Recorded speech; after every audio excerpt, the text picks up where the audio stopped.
Rise and shine, Upper East Siders. It's officially fall. And when the leaves start to turn, we know it's time for Bee's birthday. We hope Serena will be there to celebrate, but we hear she's having her own private party with a professor.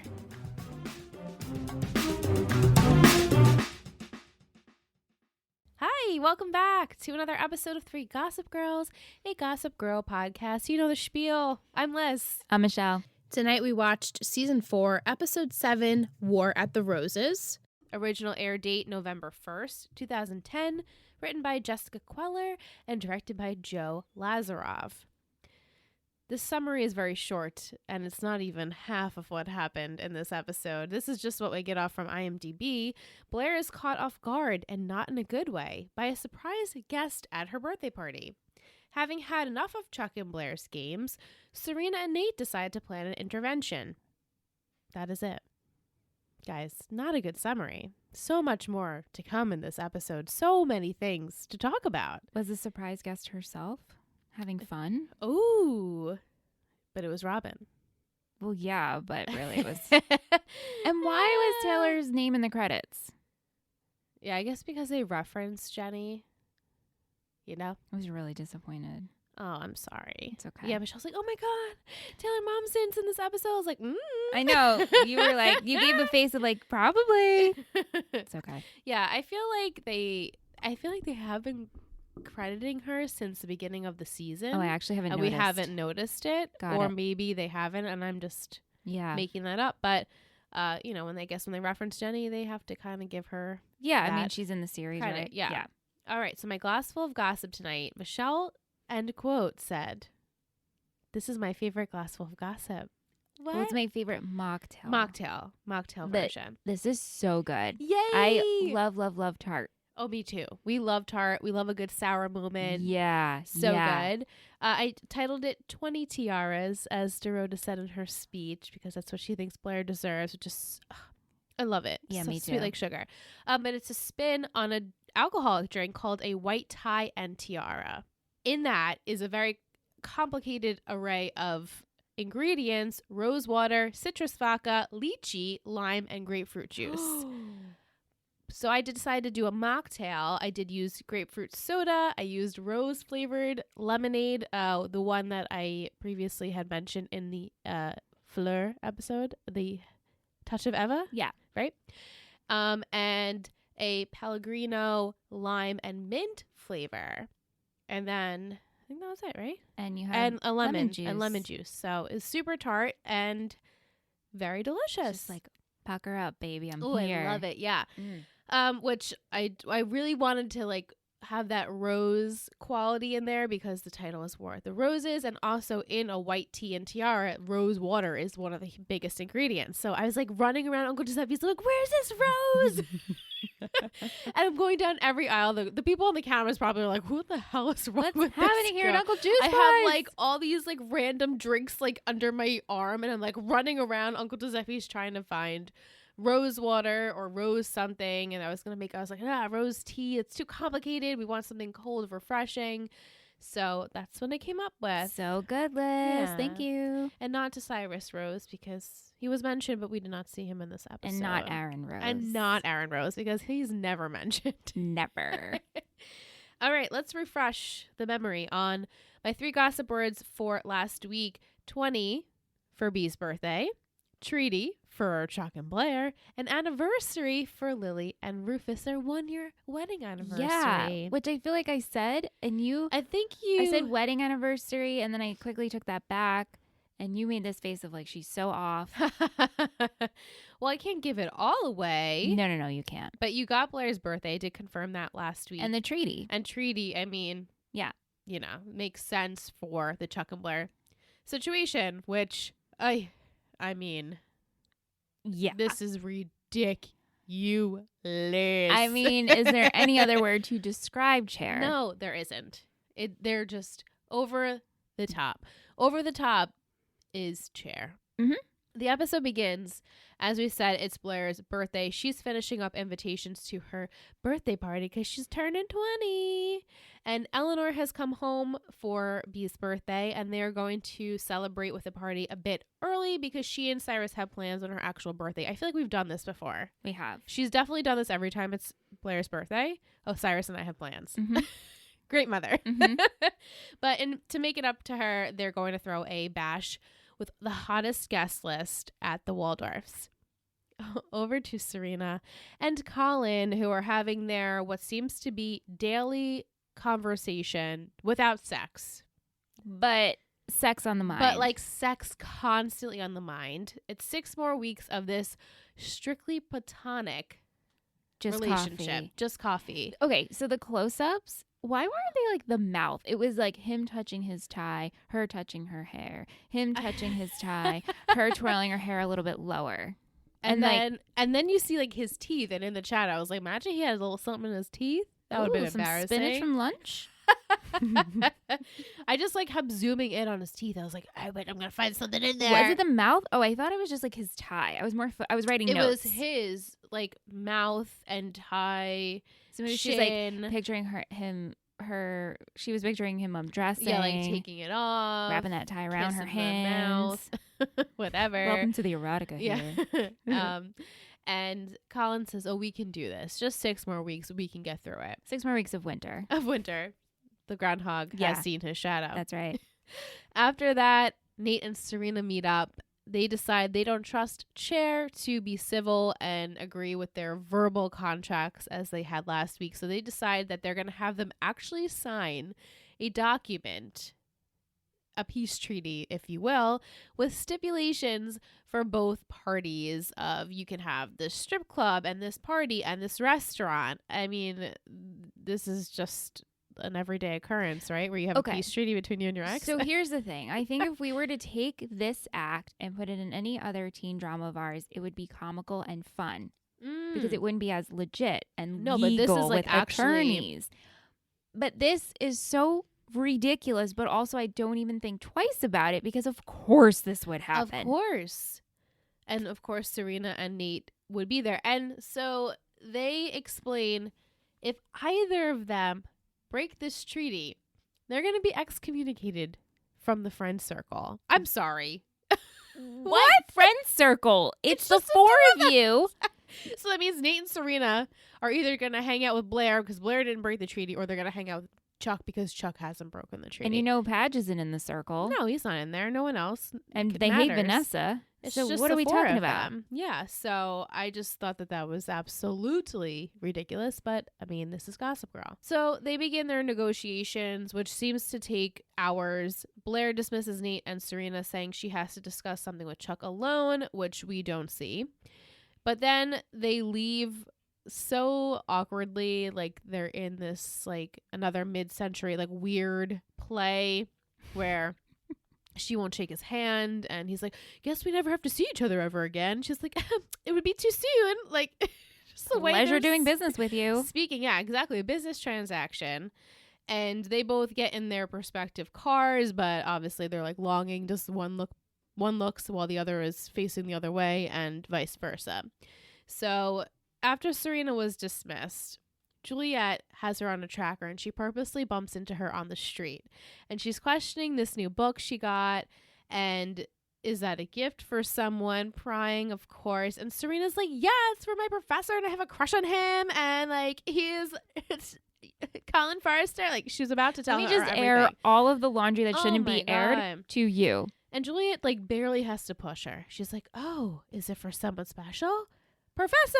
When you think about it, Serena is the easiest person to get information from and the easiest person to take down because she will tell you everything. Right? It's like, just focus on Serena. You don't even need to get Nate involved in this, not Blair. Just literally push Serena a little bit and she'll open up. Barely. Right to you.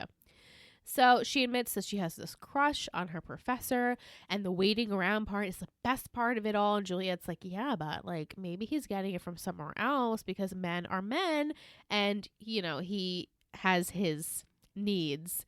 And Serena's like, nah, we're good. He's going to wait for me. But you can tell Juliet's like, And at this point, you know, Juliet seemingly doesn't know who Professor is.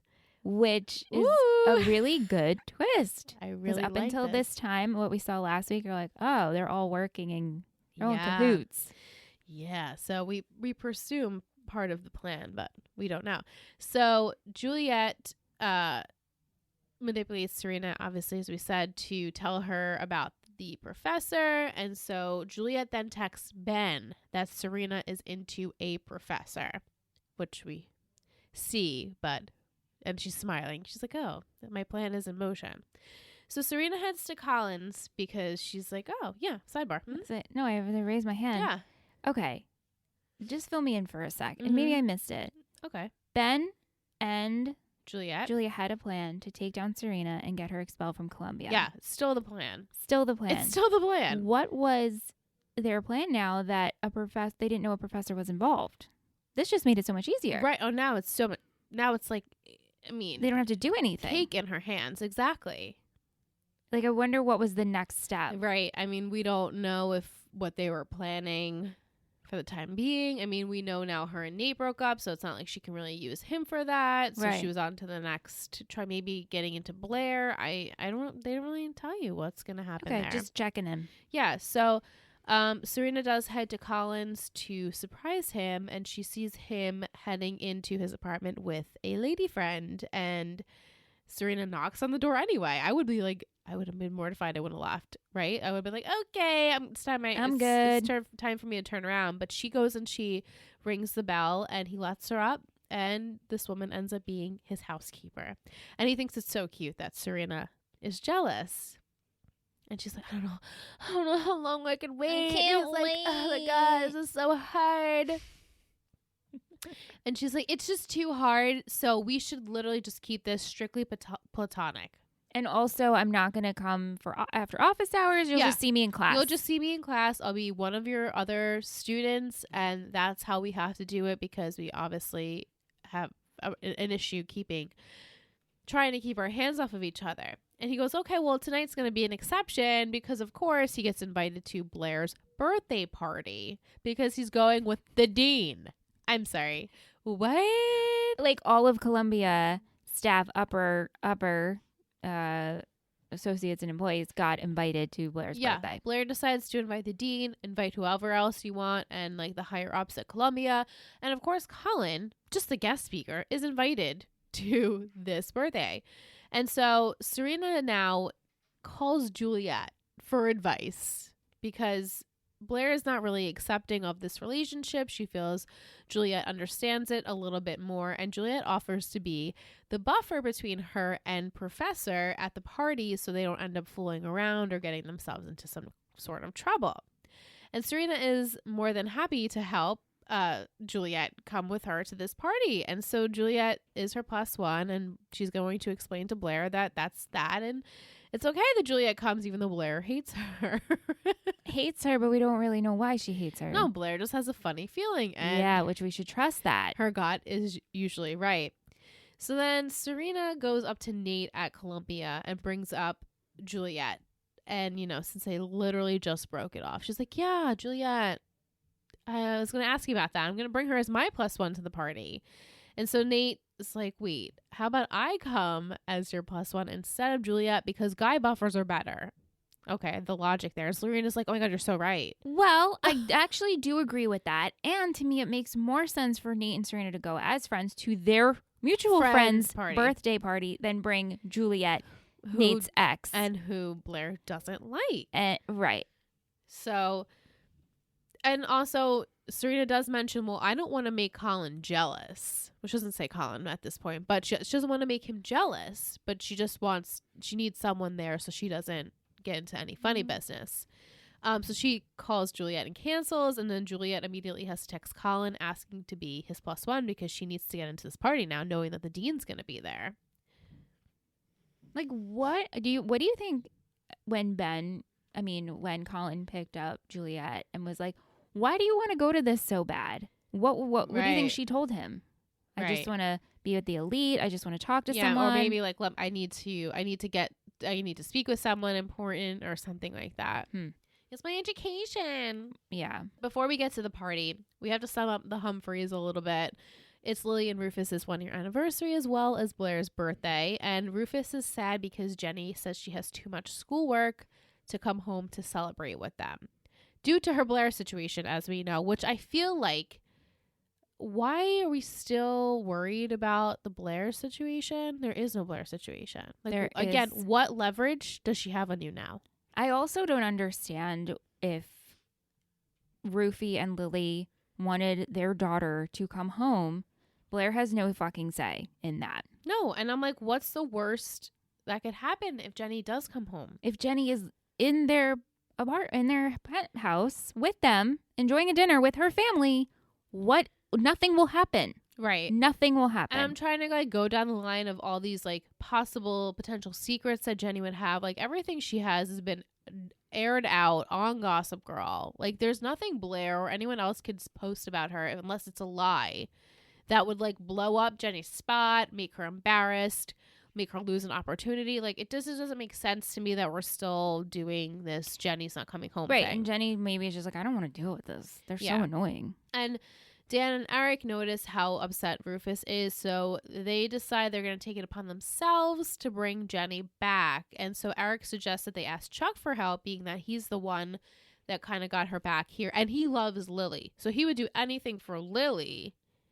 And they'll have Chuck on their side of this treaty. But Dan is skeptical. He's like, oh, Chuck. But he ultimately agrees because he has no other choice. They eventually see on Gossip Girl that Chuck and Blair are in their peace treaty. And so now they're like, oh, shit. Now they're on amends and they decide to take matters into their own hands. And Dan seems to think that him and Eric are a match for Chair. Do you think they're a match for Chair? No. No one's a match for Chair. Maybe Jenny Humphrey since last week, but nobody cared. Again, I just like nobody cares. This is really not. This was dumb. This was dumb. We could have done anything else. I mean, episode. I like seeing Eric and I like seeing Padge and Eric. It's nice that they're like plaid bros trying to come up with a plan. But this is like a bad storyline. Yeah, I agree. So they decide they're going to break off this treaty between Chair, and in order to get Chuck on their side, they need to make it seem as though Blair wronged him somehow. So they post a fake rumor to Gossip Girl about Blair seeing Jack over the summer break, wanting to set Chuck off, I guess. But would this really set him off? I don't think so. Well, maybe. Well, yeah, it has to do with Jack, and Jack is definitely a button for him. Yeah, it's just a button. It's a button. Later on, Dan heads to see Chuck and see if this rumor has started this war between Chair again. But Blair is actually there at the Empire herself and telling Dan it was just a rumor. And they anticipated some rumors to have occurred after their treaty and people trying to peg them against each other. And they've already made some addendums to their treaty, whatever that is. And Blair feels content enough with their updated treaty, so she decides, I'm going to invite Chuck to my party, and you lonely boy Padge over there too, you can come to my party. Like, nice try, you're sad, but it doesn't work. Come over. Obviously, it's just a rumor. So defeated, Dan goes into Nate's room and asks what's in the treaty, and Nate swears he can't tell him, nor does he even know exactly what's in the treaty, and he admits that him and Serena set up the treaty, and then pisses me off because Dan says, oh, you saw Serena? I thought we agreed. No, all you want to do is see Serena, Dan. You still want to see Serena, and you're obviously upset that Nate and Serena went to the party together, so it's like you have no right to say, oh, I thought we weren't seeing Serena. Yeah, I didn't like this either. And like, when did we say we weren't seeing Serena? Did we have a scene of this last week where the boys decided no more Serena? I don't remember this. Aren't they over this? Again, aren't we past this? No. And no, because I literally watched ahead and I'm like, oh my God, we're still. No. Just wait. It still happens. No. And I'm like, I literally watched this episode already. That's how I felt. Anyway, Great. That's just a little teaser. Can't wait for that next few weeks. Awesome. Thank you so much. So Nate leaves for class, and that leaves Padgy Boy to take the physical hard copy of the treaty signed by Chuck and Blair. He brings it home to Eric and they're going through it. And apparently they found out some chair secret, in which I feel like they both were laughing because they thought it was lame. And at this point, they don't tell the audience what it is. And Eric suggests that maybe Jenny should stay in Hudson because last week almost ruined everything she's been working towards. And she doesn't need that kind of drama in her life again. And I'm like, yes, Eric. Thank you, Eric. Thank you. Only sound mind. But Dan's like, no. We can't let Chuck and Blair win again. I'm insistent on taking them down for Jenny. For Jenny. And Eric's like, I'm out. You go, Glen Coco. He's like, peace, mic drop. I'm out. I'm not doing it. Yeah. Let's go to the party. So later on that day at the Waldorfs, Blair is overseeing setup for her party, and Eleanor tells her that Rufus and Lily are coming because they have no plans, unfortunately, for their anniversary because the kids are not around or Jenny's not around. And Eleanor also mentioned she knows Chuck was added to the guest list. And she's like, I don't want no trouble here. And Blair's like, no, I promise he won't be any trouble. Because, they have this treaty. Right.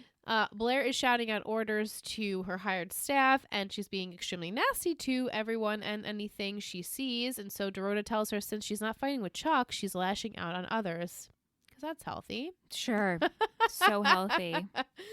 I'm not fighting with my ex-boyfriend, so therefore I must be mean to everyone else. So the party is underway, and Blair has a chat with the dean, who is impressed by her guest list, and suggests they should meet up one of these days to chat, which could only mean good things for Blair Waldorf and her future, I suppose. And then all of the rest of the gang, including Colin and Juliet, show up. And so when Colin and Juliet part, she says, thanks for getting me in. And he says, yeah, enjoy yourself. And Nate overhears this. I loved this. I was like, okay, it's coming. We're getting somewhere. Things are coming to fruition finally. The whole time I'm just like, Nate, I want you to be the one to find all this out. Give Nate a storyline. Right? It would be so great if they made Nate be the one who figured it out. Nate's smart. He figured it out. We have faith in Nate. Exactly. We'll see. So then Serena and Nate are walking and laughing with each other. Dan arrives and he sees them together, which he's obviously weirded out by, but then he leaves before they can even explain they're not together. But then I was like, well, maybe he's just distracted because he knows his plan is underway too. Yeah. So a part of him is a little pissed off, but a part of him is like, oh shit, I have this whole big scheme that's distracted. Happening. Yeah. So Juliet goes over to them, and Nate leaves with some snarky remark towards Juliet. And Juliet wants to know who this dreamy professor is. Serena, tell me, point him out. I need to know who I need to protect you from. And so before Serena can tell her what she was about to tell her, Eleanor comes over and awkwardly swoops Juliet to help her. And so therefore we don't get the confirmation. And as we expected, Blair is ticked at Serena for inviting Juliet to her party. And she says she cannot be trusted. I'm like, thank you, Blair. Thank you. But Serena says, well, you don't want to know about my Colin problems, and Juliet is there to help me because she listens to me. And then Serena and Colin longingly look at each other across the room, LOLing, and the music in the background. This was so awkward. What was this? What is happening? Every time I watch the scene, I just laugh. The music playing, and he's like a bird. He's like, come see my feathers. And she's like, I'm a peacock. Sweating. He's peacocking. How do I not go over there? Oh my God. It's so ridiculous. Yeah, I laughed every time I watched that scene. And then Dan sees his family, Lily and Rufus, arrive at Blair's party, and now he's squirming because he's like, oh shit, I have this plan set up in motion, and I don't want my parents to be here while this goes down. And then Vampire Chuck arrives at the party with cold hands. I'm convinced he became a vampire. He got bit. He probably got bit by one of those guys that mugged him, and Correct. Now he literally turned into a vampire. I mean, this is the second time we had kind of the cold hands. I know. And he's so pale. Oh my God, he's so pale. And he looks like his eyes are sunken in. He's a fucking vampire. Did someone write a fanfic of this? He's got dark circles under his eyes. And yeah, he arrives saying he's cold and he's like, oh, how did you know about Jack again? Just randomly asks Blair, and she's like, oh, I think I read it somewhere. And so I guess showing that he is feeding into the rumors of this gossip girl. And he Blast. cares more than he's letting on. And he cares. Yeah. And Blair's obviously being very suspicious because we're past this. And Chuck can tell when she's not telling the truth. Right. Yeah. And then the scene where Nate makes Serena recite the Gettysburg Address, it would have been super cute if they were actually dating, but you just see Nate. I'm like, he's so in love with Serena. He loves her so much. Look how he's looking at her longingly, smiling. She's touching his face. He's loving every minute. I will say, this was cute. This was cute. I actually did like this. Me too. Sir Nate, I know. Like them better than Sag. Here you go, Mike. And Shawnee and our Sag people. But yeah, no, I think the Sir Nate scene. This Sir Nate scene was I felt genuine. That's what it is. It felt genuine. But it also though felt to me like a friend zone moment. Though. No, it was. Like she friend zoned him, you know? Yes. But in terms of the moments, I liked this Sir Nate moment. Me too. I liked this moment too. But honestly, if Nate was doing this with any hear how clogged my nose got. Sorry guys, my allergies are acting up. My nose just got so clogged I couldn't even talk. If Nate did this with any female or any person, I should say, I still would have thought it was cute. That's true. Not necessarily having to be Serena. If he did it with Vanessa or whoever, Blair. Maybe not Juliet, but anyone else. No, you're right. You know, it was just like Nate is just a genuine person. He's the friend. He's a really good friend. He's the friend zone, and I'm like, wow, it's just to be Nate is like you're this really, you know, popular, good-looking guy who seems to have good morals, comes from a family that's kind of messed up, but he's beyond that, and he's a really good friend.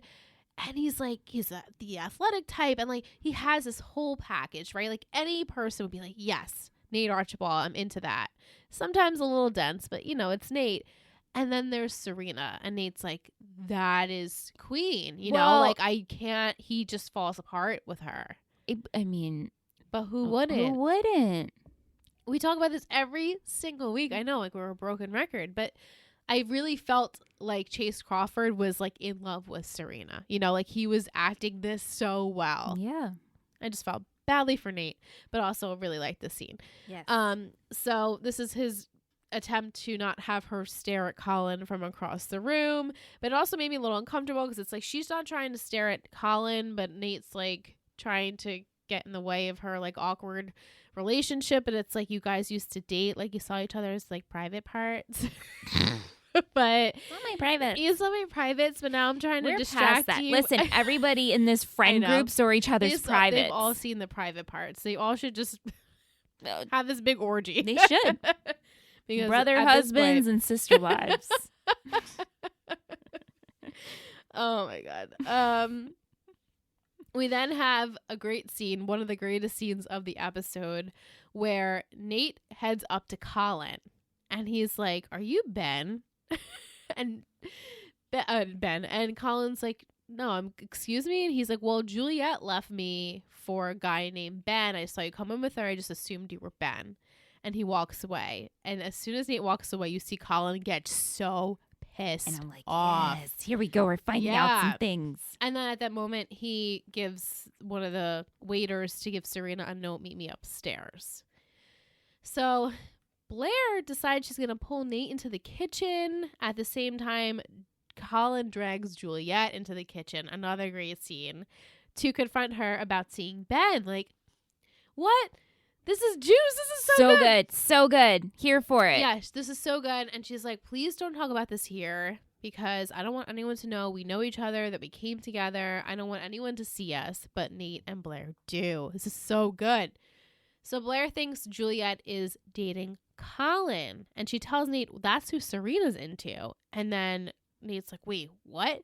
So Blair goes off to talk to Serena, but Nate goes to confront Juliet. Woo! Another scene was so good. And he's like, "You've lied to me so much. You need to tell me the truth now." So she explains Colin is her cousin. Okay, not far off. They are family. They're family. So we... Yeah. And the reason they don't tell anyone that they're related is because he's a teacher and she's a student. I don't understand that part. I don't Why understand is that bad? I don't understand that. What's the difference if he's your cousin who's a professor? Who cares? You could even have a sibling. Who cares?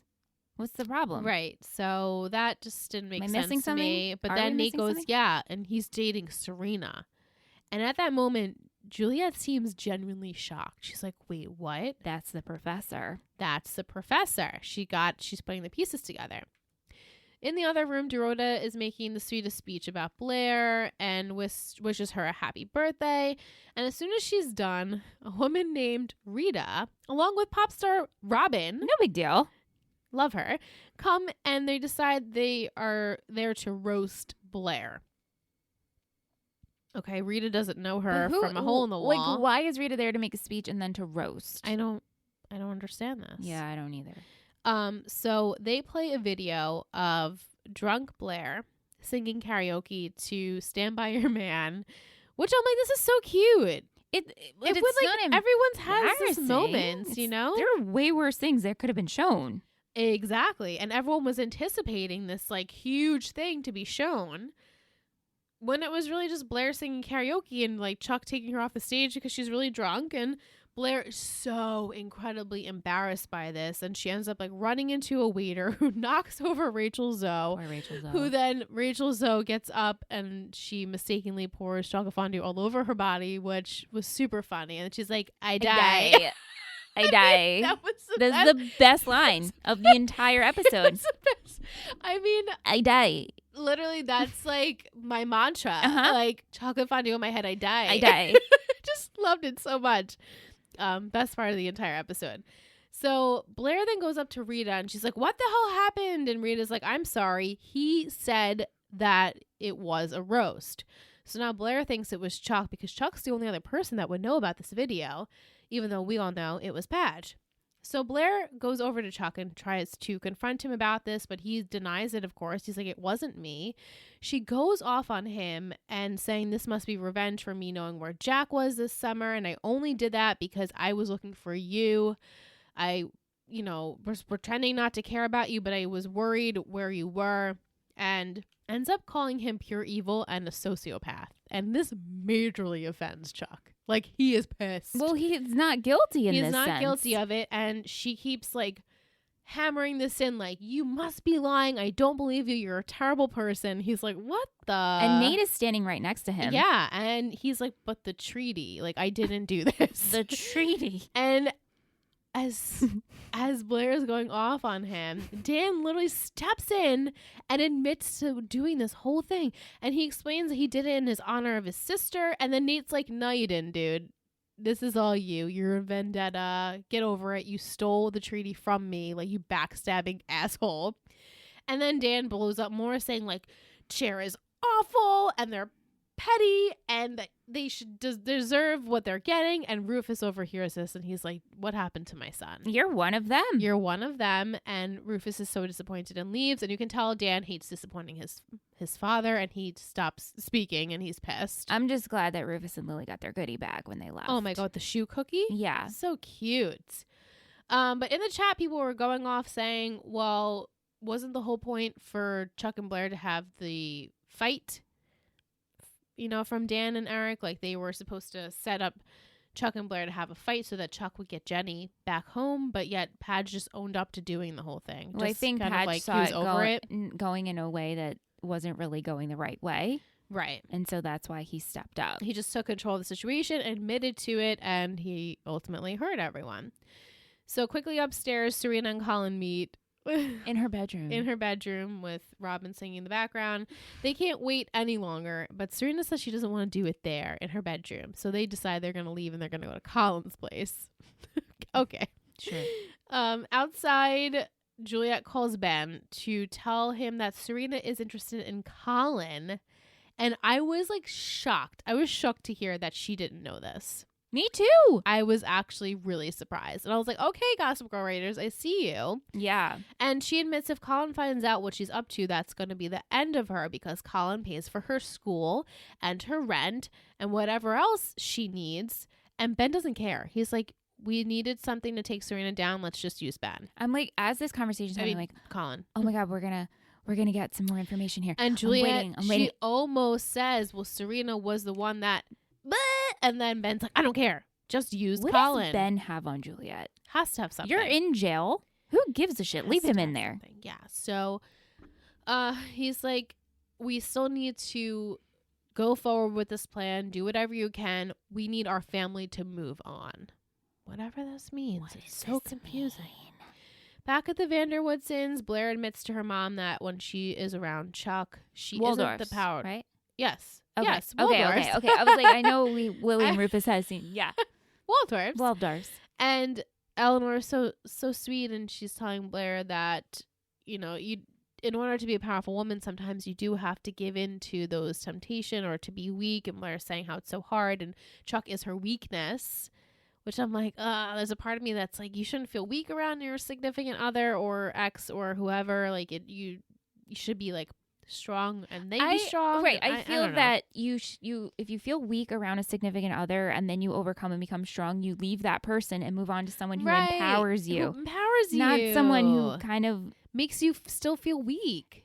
I guess weak in a way where you love that person, like, right. Oh, weak in the knees, I'm grateful for you, I do anything for you, love you, but not weak where I'm like, I can't accomplish the things I want to because you're hindering me. And I also think it was just a poor choice of words. Poor choice. I agree. I feel like they could have phrased it in a way where it made her seem like she just... Almost like you need to be with someone who sometimes checks you so you learn from that and grow. Yeah. Not from someone who makes you feel weak and stay weak. Right. And so, this scene was really nice to have some motherly advice, and Eleanor heads to bed. And then our last few scenes at the Vanderwoodsons, Rufus and Lily arrive home to find their apartment decorated in paper flowers because paper is the 1-year anniversary. Yep. And this was done by Dan with Eric's help, and this is his attempt to apologize to Rufus and Lily. And then Dan heads back to the loft, and Vanessa is there, because she's still living there, BT dubs. Which I didn't realize. Yeah, he does have a very quick moment in the beginning where he explains Vanessa couldn't get housing, and now she's still living there, and they're living with their exes, and it's, hasn't been easy, but at this moment, they seem to really have that friend connection back, and she's there for him, listening to him, and saying that she'll always be there for him as a friend, which is like, all right, at least we're getting somewhere with that. But props to you for realizing this person hurt you so much, and you were in love with them, and now you could just turn on the friend mode. How does one do that? I guess because you need a place to live. You need a place to live, and you kind of just like get over it. Maybe we were better as friends. It's so soon. Yeah, it's too soon. But then Dan gets a call from Rufus, and they seem to make up. Serena and Colin get to his place, and she admits that she still doesn't want to do it with him because she wants to wait. They can wait the 6 more weeks. But she kisses him anyway, but you see that there's a camera watching them. Oh, snap. Without their knowledge. Could be with their knowledge. But right. It's without their knowledge. Yeah. And we see Juliet outside on the phone with Ben saying that the plan is in motion. So she's the one who put the camera there.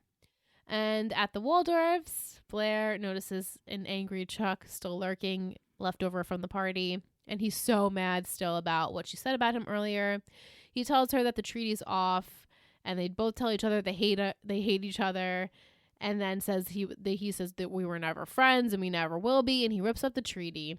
And then I proceeded to yell, "This is so bad," over and over and over again, until Randy opened the door and said, "What is wrong with you?" And I said, "I'm sorry, this is just awful." And he's like, okay, cool. And then they proceed to have sex on the piano. And I was like, God, this scene is so awful. Well, the fast, slow moments of the guys, the portrayal doesn't of work. it Doesn't work. It's just, this is their foreplay. I hate the passions they're tearing. Yes, tear my clothes off. Here we go. It was like, well, that's who they are. It's pent up. But it wasn't passionate. It wasn't passionate. It was like, it's vampire sex. It was sex. like a vampire. It was like he was literally ripping her bones, clothes. She wears that lingerie. He rips it off. Yeah. Yeah, it just... So great. It awesome. did not make me feel the tingles. I didn't feel the tingles. I never feel the tingles for them. So, give me the friend zone Sir Nate scene. I know, me too. Gives me the tingles. That gives me more the tingles than this scene. Yeah, not but good. It is so chair, so at least they're on brand. Yes, it is. And that is the end of the episode. Yeah. My goodness. I cannot wait to talk to Carrie and Allison about this episode. If you hold on, after break, we will be joined by them. So just stick around.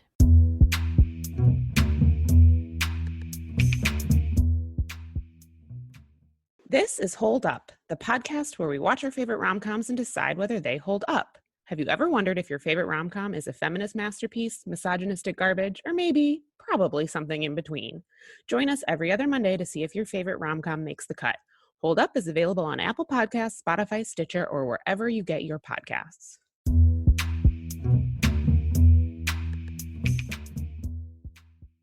Welcome back from break, everyone. We are here with Carrie and Allison from Hold Up Podcast. Woohoo! Yay! Hello. Oh my God, I just went like woohoo, like in Sabrina the Teenage Witch. She's like woohoo in every freaking episode. Sorry, guys. I always throw in Sabrina the Teenage Witch wherever I can. So we're here with Carrie and Allison, as I said, and our listeners want to ask you guys some questions. But first, I want to ask you to tell everyone what your podcast is about. I know they just heard it during our break, but if you want to give us a more summarized feel of your podcast. Yeah. So, like Liz said, we host the Hold Up podcast, and we every other week we watch one of our favorite rom-coms. Some are older, some are newer, and we analyze whether they hold up. Both, like, do we still love them as much as we did when we saw them the first time? Just from like a pure entertainment value perspective. And then we also try and give it like a kind of a critical feminist lens too, of like, you know, what are we doing in this rom-com? Is any of it worthwhile or interesting, or, you know? And so I think kind of like overall, we've just trying to sort of been reconciling like loving sometimes problematic pop culture. Love that. Do either of you have a movie that you podcasted about that you absolutely loved growing up, or that you felt like it did hold up? Is there like a number one movie for either of you, or maybe like a few? You don't have to go into like.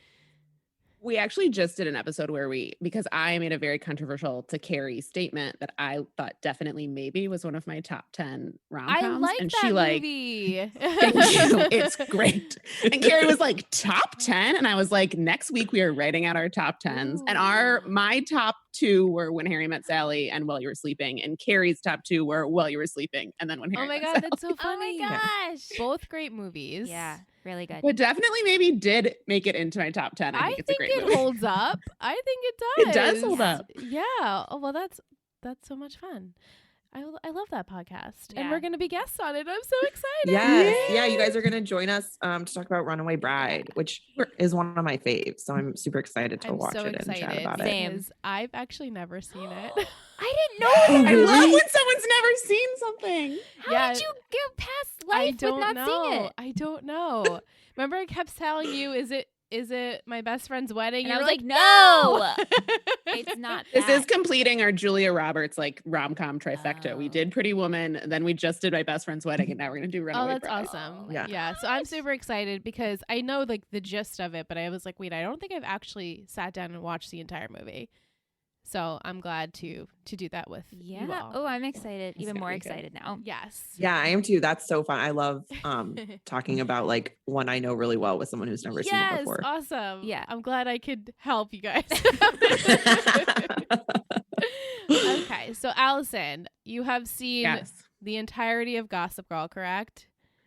So I had thought so. And then I went back and I was like rewatching. I was like rewatched part of season 1 and I was like, I've seen all this. I rewatched part of season 2. I was like, I've seen all this. I rewatched part of season 3. Seen all this. Got to season 4 and I was like, I haven't seen this. Wow, we're like all in the same boat then. It's like past season 3. It's like a different world for us. And I think because like it was in the pop culture and like I know, like we were saying, like I know certain twists of it that I just like my brain remembered that I'd watched it all. And I spent like a week at Carrie's once when I was unemployed and she was working, where I was like, instead of doing anything worthwhile, I'm just going to watch all of Gossip Girl. And I think probably got through season 3. So no, I was experiencing season 4 like either for the first time or for the first time in like 10, like since it came out. Right, yeah. Wow. That's so funny. Wow. Do you think you have a favorite character that maybe when you first watched the show? Now, did you watch it when it was live on TV or did you go back and watch it when it was streaming?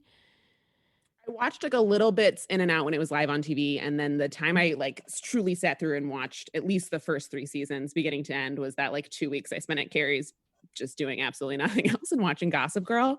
And I, for no reason at all, really like Serena. I think just because I like Blake Lively, and in my head, she's B from Sisterhood of the Traveling Pants to me.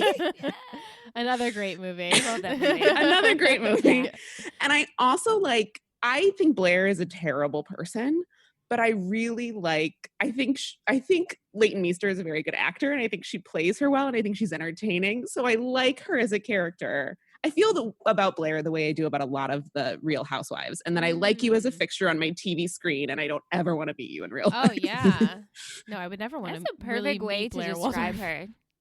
That's kind of I feel, and I didn't know I had those words, so thank you. You spoke exactly how I feel about Blair.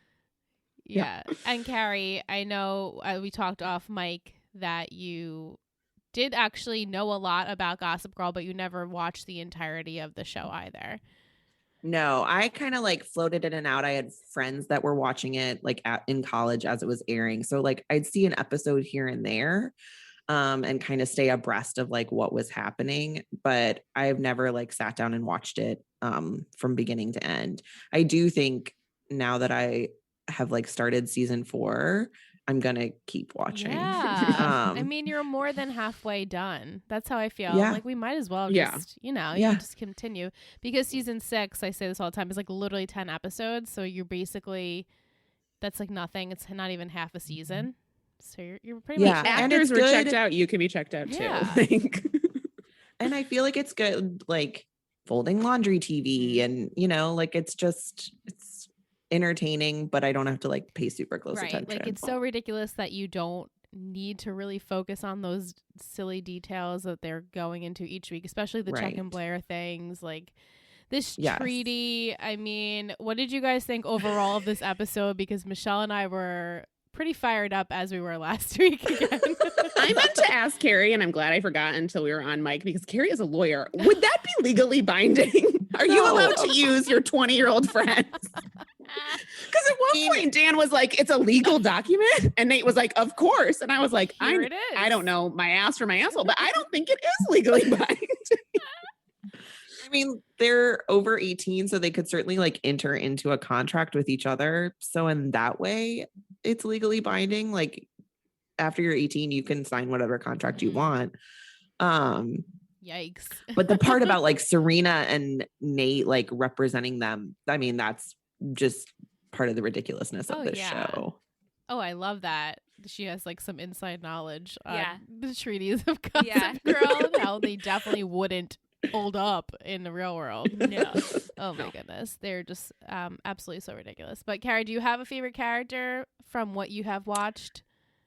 That's a really good question. I'm not sure if I do have a favorite character. I think I kind of bounce around because everybody's horrible at some point and everybody's has their redeemable moments at some point.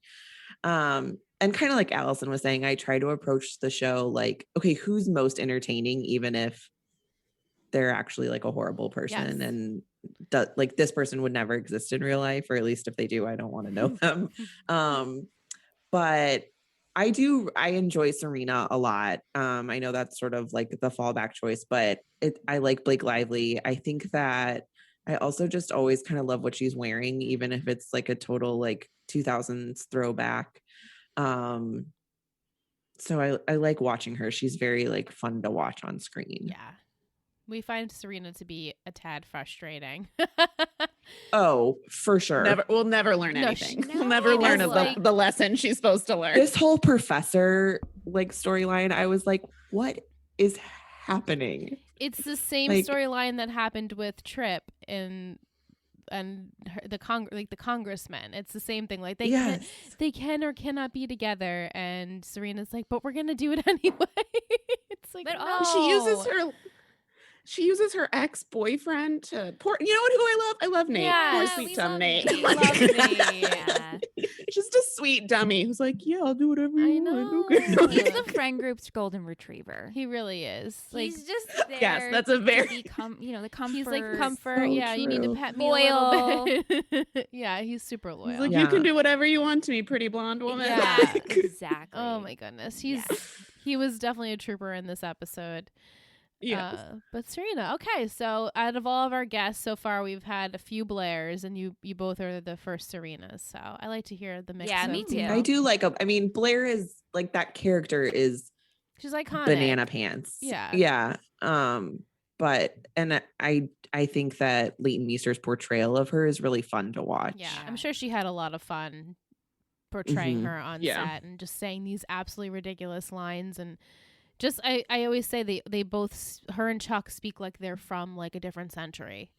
Like nobody in New York talks like that. Nobody talks like that. The way he's like a high school or college student, like always in a tailored suit with a briefcase. I'm like, you're 19 years old. Like nothing about right. this. I don't care how much money you have. Like look like a real student. Like go to a real college class and have that like go in sweatpants. Right. Like that's what everyone does in college. Yes. I was like, is at Columbia, do they like get dressed up? I don't think I ever got dressed up for class. No. Like ever. No. I can't think of, especially like an early morning class. Wearing heels. No. Or wearing heels. Yeah, Juliet in her high heels. I'm like, what is happening? And Serena wearing her high heels and short dresses. Yes. Just like, chucking along on the campus. I was like, I would get 10 feet and be like, no, this isn't going to work. I mean, both the colleges I went to, my car was very far away. I mean, granted, they probably don't have cars on the campus, but like my car was really far away. There was no way I was going to wear any type of heel to get anywhere. Yes. I feel like I was in college like right at the time when leggings as pants was becoming a thing, and I was like taking advantage of this. Like that's all I'm ever gonna wear. Never put on pants, and certainly not heels. No, certainly not heels, or even a dress. I couldn't think of any time, maybe unless we were having a special event or something, but that was about it. Right. No. Yeah. All right. Well, we're gonna go into some questions from our listeners. Crystal wants to know. Dan knew Jenny wanted to stay in Hudson and away from the toxic environment of the Upper East Side. What do you think his real motive was to pin Chuck and Blair against each other? I love this question. It's such a good question. He's just an ass. He's just an ass. I actually like had the same question as I was watching. I was like, what's happening here? Like, is this just to create drama, and like we're using Dan as the vehicle to do that so that we can ultimately get back where we need to be at the end of this episode with the two of them like doing it on a piano? It does feel a little bit like they had this like storyline written and we're like, oh, but we don't know who the antagonist is, and like for whatever reason we like can't use Jenny, or we can't, so I guess we're gonna rewrite it so it's Dan, and it doesn't super make sense. No, it doesn't. You're like, okay. And I don't like this version of Dan. I am attracted to Dan, and I like him when he's being a nice little outsider. Yeah, I'm pretty thirsty for Dan in this season. Yes. He's looking really good along with Rufus. I think Rufus looks really good in this season as well. Carrie texted that to me the other day. She's like, I might be a Rufus girl. No, Rufus is looking real good start of season 4. I mean, he's a very attractive man, but start of season 4, I'm like, oh, did you change? Something about her aura is different. More like relaxed or something. I don't know.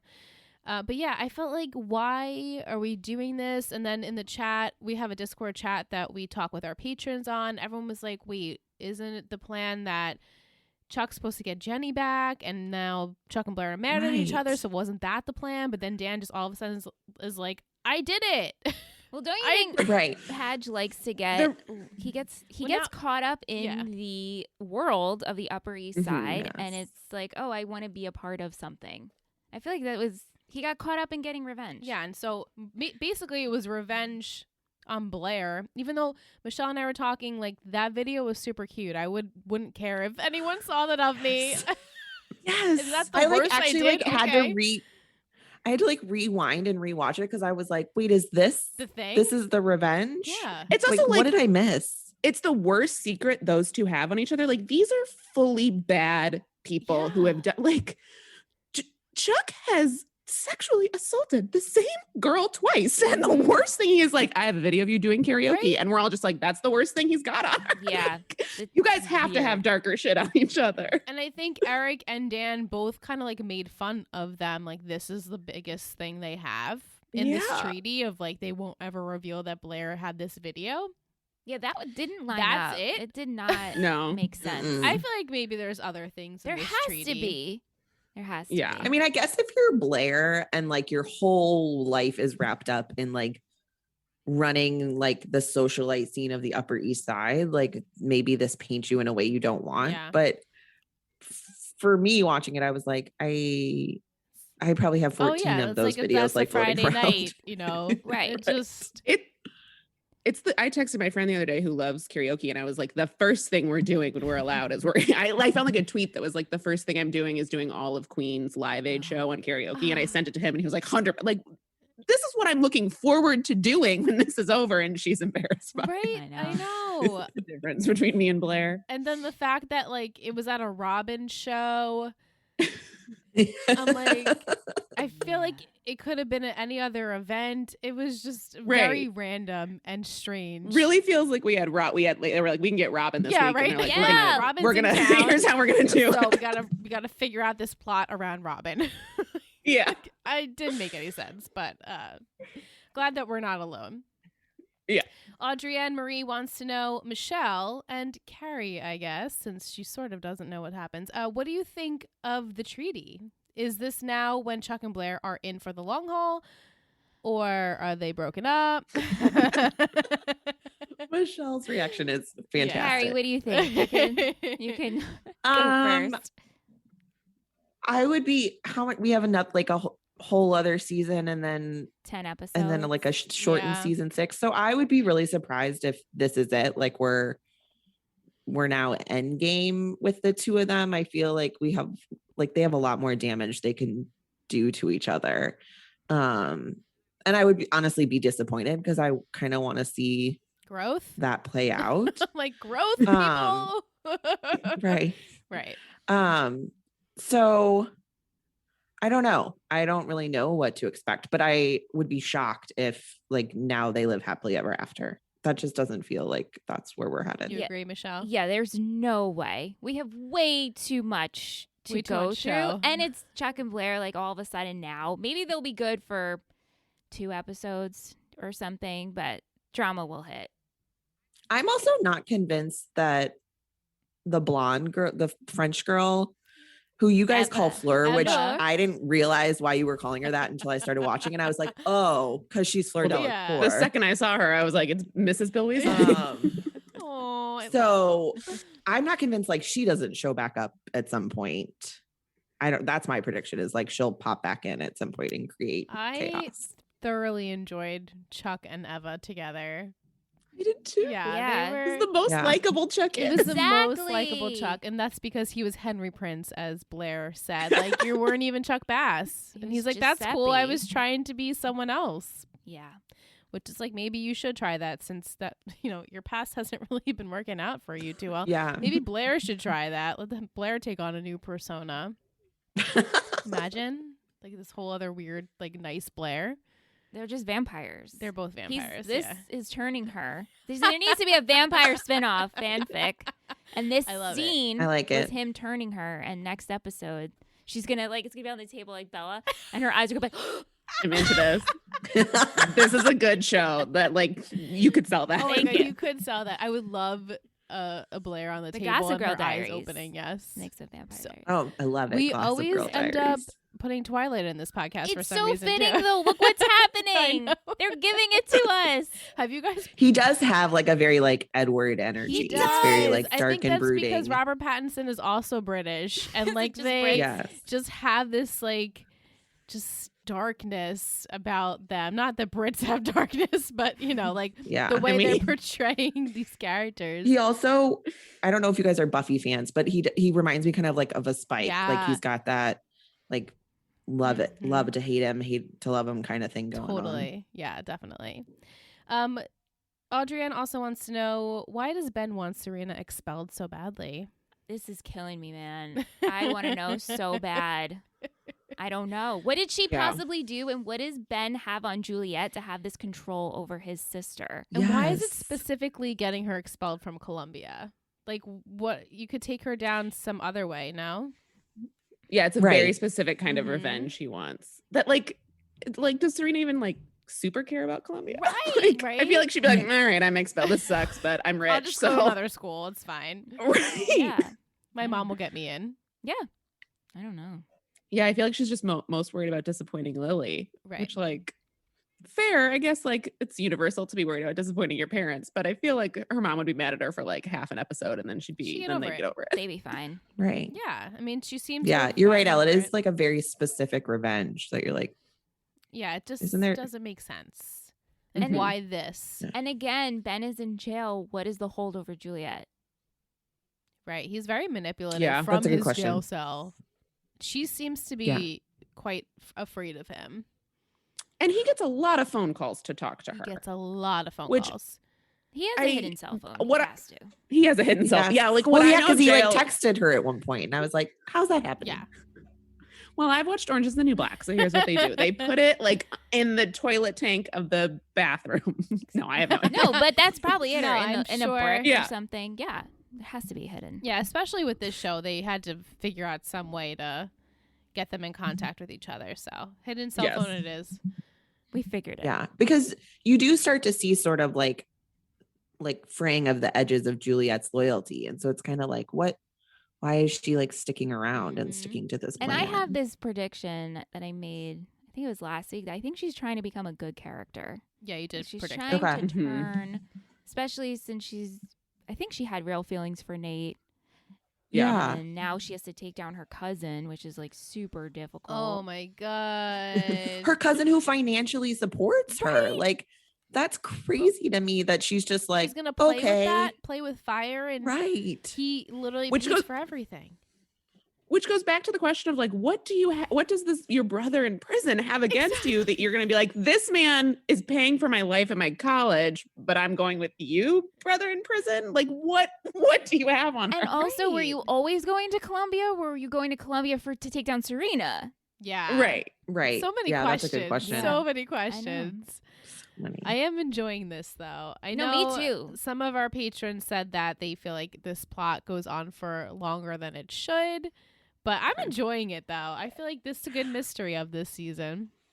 I like Juliet. Like, I like that actress. So it's fun to see her like play in this character. Oh yeah. Yeah. I'll take this over Chair any day. Yeah. Yeah. Truthfully. Yeah, me too. This feels like a much more fun, interesting plot line than like the Blair Chuck. And then like in this episode specifically, like Blair Chuck, Dan's like that all felt just so random. Yeah. Agreed. No, agreed. Definitely agreed. Yeah. And then they're like throwing Lily and Rufus in there like, we're here for like 2 seconds. Let's tell Dan he needs to shape up and then leave. It's like, yeah. Let's like scold our 19-year-old son. Grab our cookies and we're out. Yeah. At least we got more Eric in this episode. We enjoy Eric, and we never really get to see him all that much, unfortunately. You do too. I can never get over the image of him in like the first episode when they tried to dye that actor's hair blonde to make him like look like a Vander Woodson. Like, I can never get that image when like he actually kind of looks like a young Penn Badgley. Yeah, he does. Especially them in their like matching plaid shirts in this episode. Yes. Like, you guys really look like brothers. Yeah. I know, like I have to kind of remind myself that he's Serena's brother, not Dan's brother. Like the 2 blonde girls should be sisters and the 2 like brooding dark-haired boys should be brothers. And at one point, like Dan and Rufus are walking down the street together and I'm like, father and sons. This makes sense. I know. They all look very similar and they're all dressed similar. Yeah. So that's funny. It's just funny. Mike asks, fuck, marry, kill. Dan, love it. Nate, or Colin if Colin was a random person, not your professor. Wait, random person, not our professor. Yeah, I guess maybe if Colin was like, I don't know if he means Colin, not your professor, or Colin just as the actor. Probably Sam Colin Page, if he wasn't our professor. Okay. So gotcha. Colin. So we just don't have the complicating factor of student professor. So Dan, Nate, Colin. This is hard. Do you have yours? This is hard. I think I do, but earlier I said that I love Nate, and now I'm worried I have to kill him. Wow. I think I would probably marry Nate, fuck Colin, and kill Dan. Yeah, interesting. It's bold, but might be right. I think so too. I think Padge needs to die because Padge just needs to die. I call in case. Oh yeah, I use the term Padge. When we first started this show, I thought the actor's name was Padge Bentley.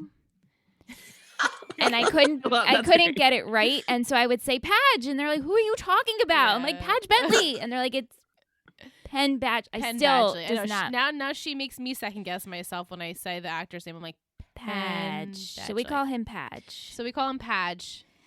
Yeah. Yeah, it's been fun. Okay. That's really funny. I think the same as you, actually. I think the same? Okay, so wait. Liz, say yours again. I would marry Nate, fuck Colin, and kill Dan. Yeah. Based on this episode, I might agree with you. But normally I would say I would marry Dan. And again, like, to me, that's just Penn Badgley. That's easy A style Penn Badgley. Yes, exactly. Fuck Colin, because I think he's very attractive. And then kill Nate, but I feel so bad about that because he's so sweet and dumb. He's a golden retriever. You don't want to kill a golden retriever. Right. I'm having to separate like Penn Badgley from Dan. And I think fair. like Dan, I agree. Like kill Dan, marry Nate, fuck Colin. Nice. But Penn Badgley, I might like if it were Penn Badgley, then it would probably switch. Yeah. Right. Yeah, because I don't actually find Colin that attractive, like to me. But I feel like he's attractive, but normally I'd be more attractive to Padge. Same. But but like in this episode, yeah, and Colin just like one and done. Yeah, just one and done. Right. Just one and done. That. Yeah. And Plus, like he's rich, and so if we're just talking about like a fuck, like maybe he's taking you out to like a nice dinner and a drink before. A good conversation, taxi girl. Yeah. And he puts you in a cab the next morning. He's polite. It sounds really good. He's polite. We like polite. I actually think Nate would make a really good husband just because like he's so nice and loyal. It's like you're not going to do anything bad. Pretty attentive, and he does listen, and he's really nice on the eyes. He's got great dress shirts for you to wear the next morning. Yeah. Yes. Because that's the thing. Yeah. Is that a thing? No, I like to sleep in sweatpants, but that's just me. Never wore that. I don't like my legs exposed. I'm like always cold too, so you can't go by me, but my sister wears like night shirts all the time. I'm like, what? No. There's night shirts and then there's men's dress shirts as night shirts. She's not wearing Rye's dress shirts as her Okay. pajamas. Yeah, I hope not. That feels like dress shirts They're not are like expensive and they're expensive. You don't want to ruin that. Those are day clothes. You want to wear like something starched to bed. Exactly. Starch the collars like right? And that's how I feel, and every time I see it on shows, I'm like, that's not comfortable. Nobody would want to wear that. That's not a thing. Yeah. Mike also wants to know, does your opinion change on Colin now you know that he's not part of the scheme? I don't know. Mine did. I was like, okay, a little bit. Yeah. He's still dating a student. Yeah, he's still a little like fishy, but I'll take it now. How old? We had this conversation last week. How old do you think he is? Like, we found the situation between him and Serena very inappropriate because it's like student and professor. Yes. I mean, especially because she's like, we're going to wait until the semester is over, and he's pushing her a little bit. Like, he's not just being like, okay, fair enough. Yeah. He also like encouraged her to cut the class. I was like, what the so He's gross. like, you drop out of this class so we can be together. It's like, well, how about this is my education. How about you not take the job? Or how about it's you also quit like your job? It's like a big commitment to make for someone you've been flirting with for a few days. Right, a few days is the key there. Mean, that's the point. I was driving home all last week was, oh my God, they've only known each other for 24 hours. There is no way this is like this epic romance where they need to quit jobs and quit classes to be with. You just are getting to know each other. You don't know anything about each other. How is She's he like, I'm falling for him. Oh, Colin. How is he a changed man? He meets 19-year-old Serena. He's like, that's it. I'm dropping everything. No more women for me. No more cab ladies. I'm good. Right. No more appropriately aged women. No. I think that's just I love Serena. In like teen dramas. I feel like it's like very typical in teen dramas, like because you have these adults playing teens, that then you end up like pairing them up with other adults, and you're like, okay, but in the show that doesn't make sense. Like Pretty Little Liars. Yes, okay, I like knew that's what you were thinking. That's the classic. Where you're like, am I supportive of this high school student and her English teacher? Yeah. That one I never watched Pretty Liars, but that was grosser, right? Because she was truly in high school. She was in high school, and that was her teacher, and he was into her, and she was into him, and that relationship lasted way too long, in my opinion. just on and off, on and off, on and off because of circumstance. But that's a whole nother rant for another night. Yeah. But yeah, I feel like I feel like he has to be like late 20s, early 30s at best. And she's not 20 yet. 19. Yeah. Okay, Will asks, what do you think is next for Dan, Michelle? Will he go back to school or start writing or doing anything at all? Because at this point, he lost his baby and now he hasn't been doing anything. He doesn't seem to go to school, or he's not writing and he's not dating Vanessa anymore. He's just pining over Serena over there in the corner. Wait, I think we have to see him in school. We will see him working on a class project or something. It has to happen. I don't know. That baby storyline got wrapped up so quickly. I was like, what? I really thought we were going to spend more time here. Yeah. Rufus knows so much about blood type. He really genetics. does. He really does. He was the one who solved it all. Yeah. I wrote a script once where that was like the like thing was like she couldn't be the child because of blood type, and I researched it so hard and still don't fully understand it. And Rufus was just like, "No, here's how it works." So he's on that. I was like, "This is." You're like, "Wow." This. The rock star Rufus, he really knows his science. Dr. Rufy. So funny. All right, so Dan's going to go back to NYU when? The next episode. I always skip episodes.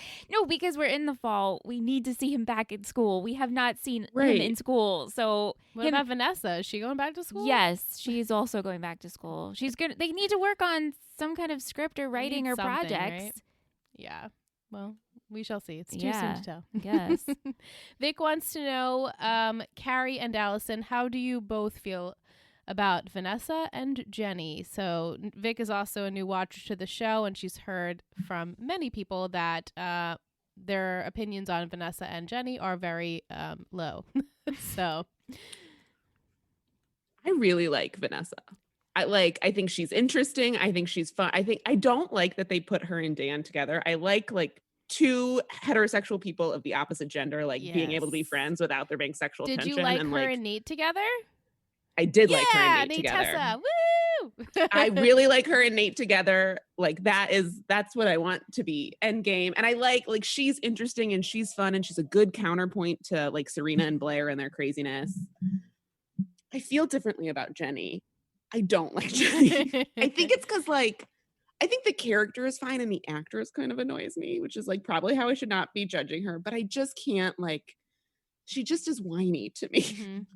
It's a popular opinion.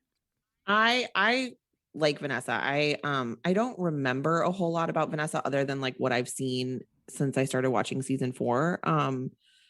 But I agree. She's a nice counter to sort of the Upper East Side. She feels sort of like the stand-in for the audience because she's experiencing all this craziness and is these people are crazy. Yeah, definitely.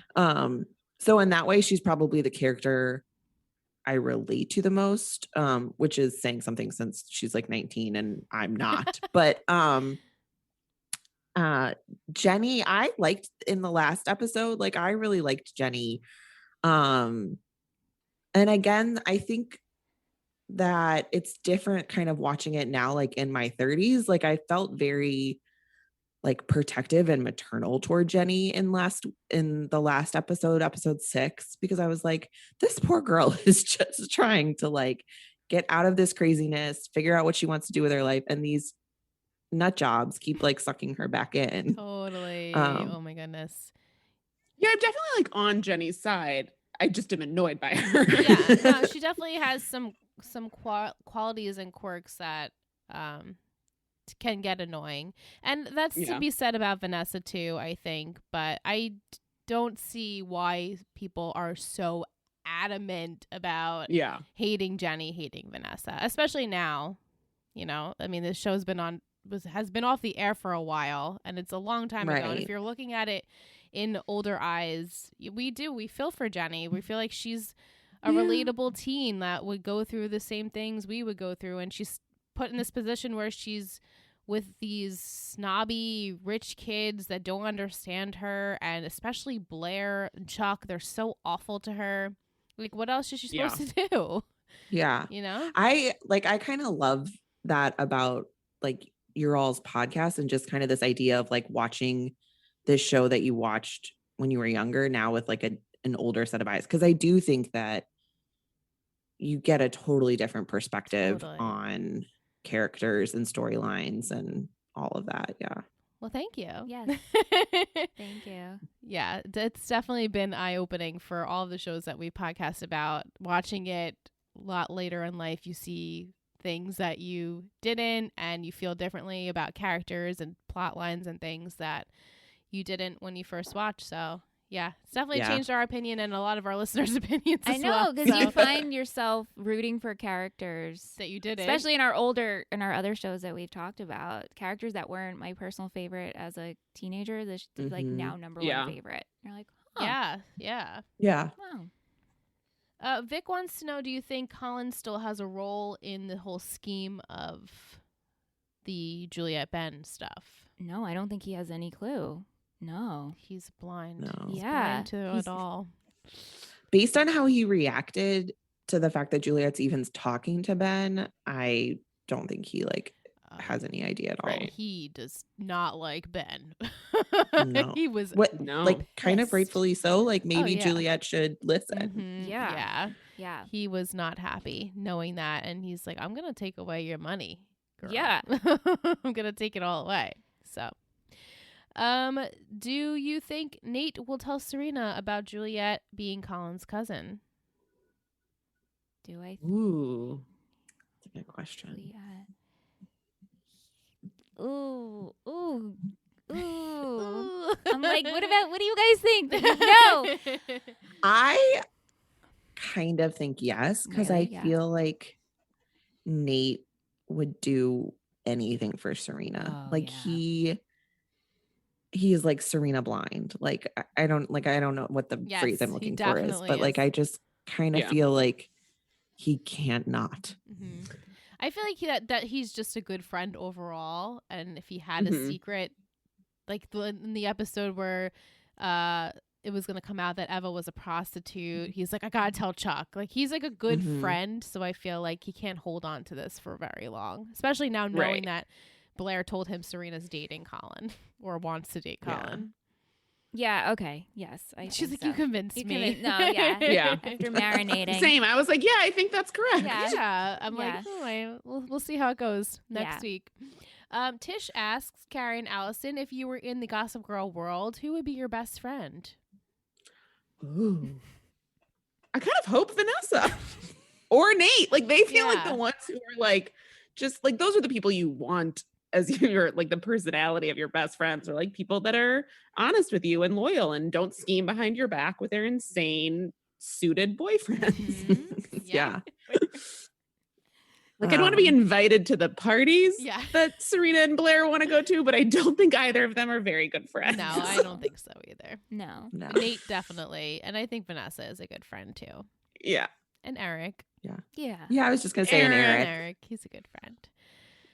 They also want to know if you would date anyone on the Upper East Side.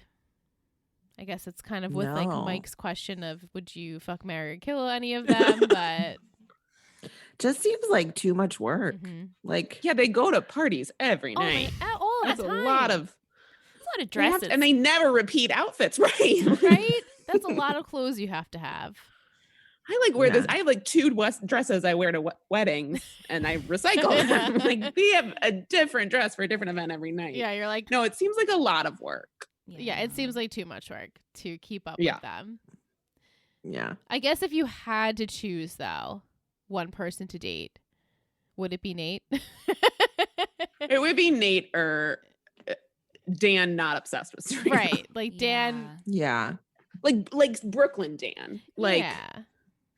Like season 1 Dan, but by that I don't mean a junior in high school, like an adult season 1 Dan. Right. And not pining over Serena, just as I correct. Yes. Yeah. Rufus. I would date Rufus. That's a good one. That's Rufus a good one. That's a good one. That's a really good one. Tish actually wants to know, Michelle, which I feel like I already know the answer, but did you think Colin being Juliet's cousin was anticlimactic? No. Same. I didn't think so either. I guess Tish did. Genuinely shocked by that. Like I thought that was really good.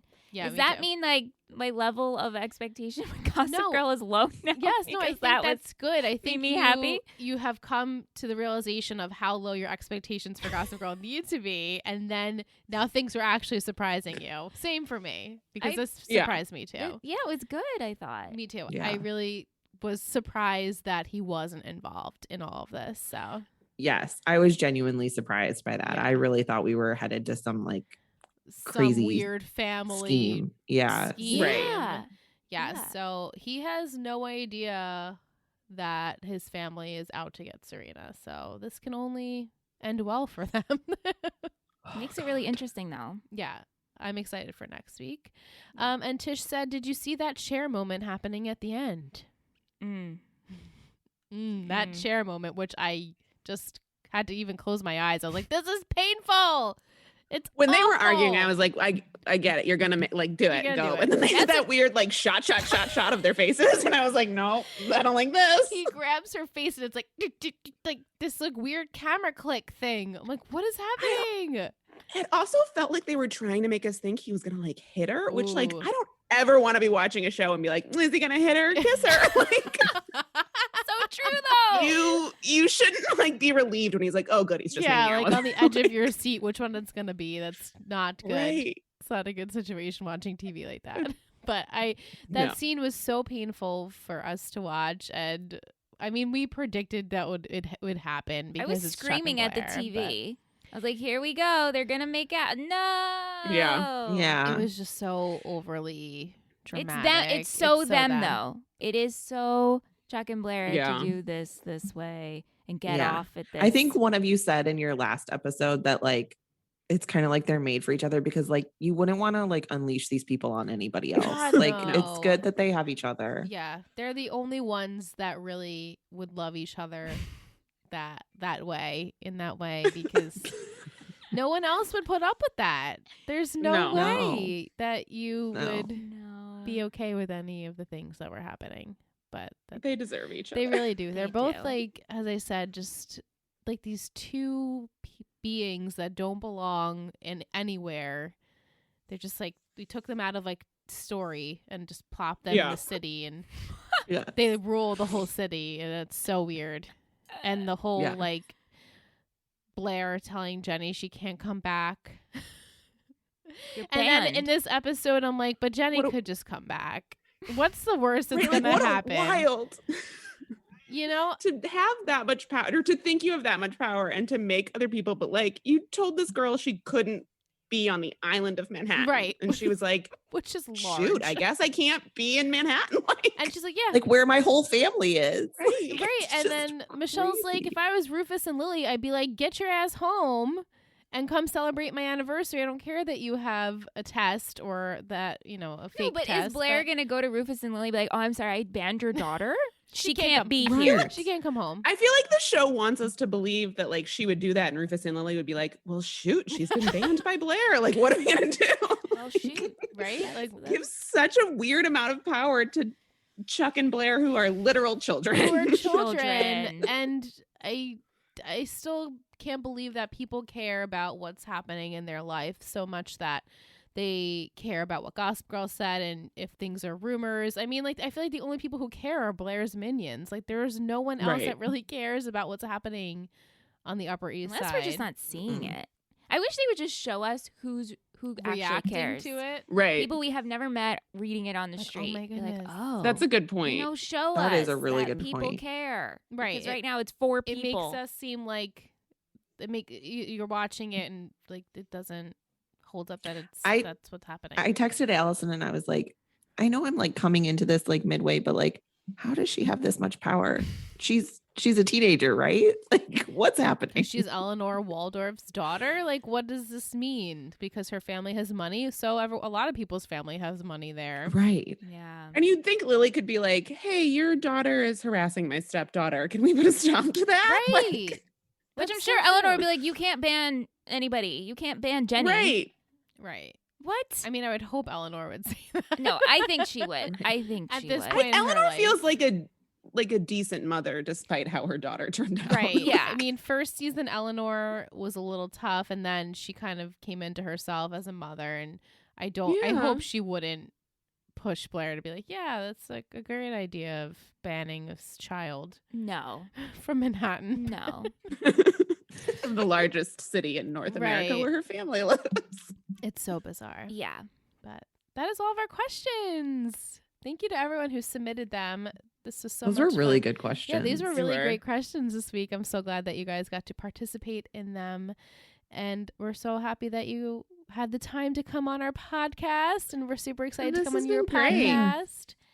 Thanks for having us. This was really fun. Yeah. And now I have like a new soap opera to enjoy. Yeah. Definitely like let us know how you continue the show and how you liked it or disliked it and all of that. So as you continue, you should come back. Come back and be with us. I would love that. You guys come back and be guests and let's discuss together as newbie watchers. This wildness. Yeah, exactly. Definitely. Well, thank you guys so much for joining us. We had a blast. Yeah. So much Thanks. fun. Thank you so much for having us. Can't wait to talk to you guys about Runaway Bride. Yeah, super excited.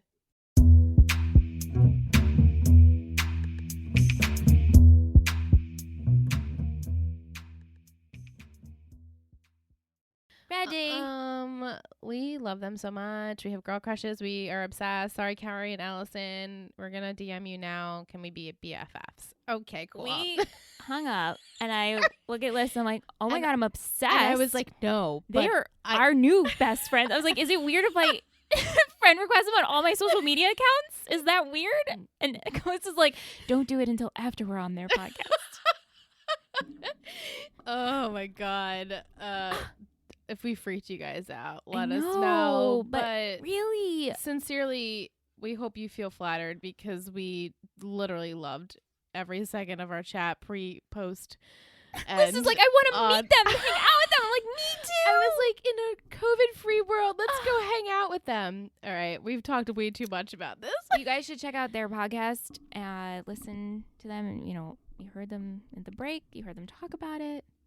Yeah, it's an awesome concept. Yeah, and I mean, I'm sure there's a movie that you love on there, right? Yeah, and hopefully now it holds up. All right, so we're gonna have 2 bullet points of trivia. They're awful trivia. The episode received an 8.0 on IMDb, which I feel is pretty good, and the title is based off the movie The War at Home. That is all the trivia I got. But Tish has a deleted scene. She has some, dare I say it, tea? Some Tish's tea. Tea. Oh, it feels so good to do that. Sure does. Her deleted scene is where after Chuck and Blair are done signing the treaty, Chuck is talking to Nate and they're throwing darts, and Blair is talking to her mom and Dorota, and they're both saying something feels weird. I seem to have all this extra pent-up energy. And Blair says, you know what will distract me if I invite the dean to my party? Okay, sure, Blair. I was going to say the new energy was the vampire. The vampire energy. That's the it. bite. The bite. Yeah. Music we had in this episode by Rihanna, Robin, Teenagers in Tokyo, and Tammy Wynette. I love Robin.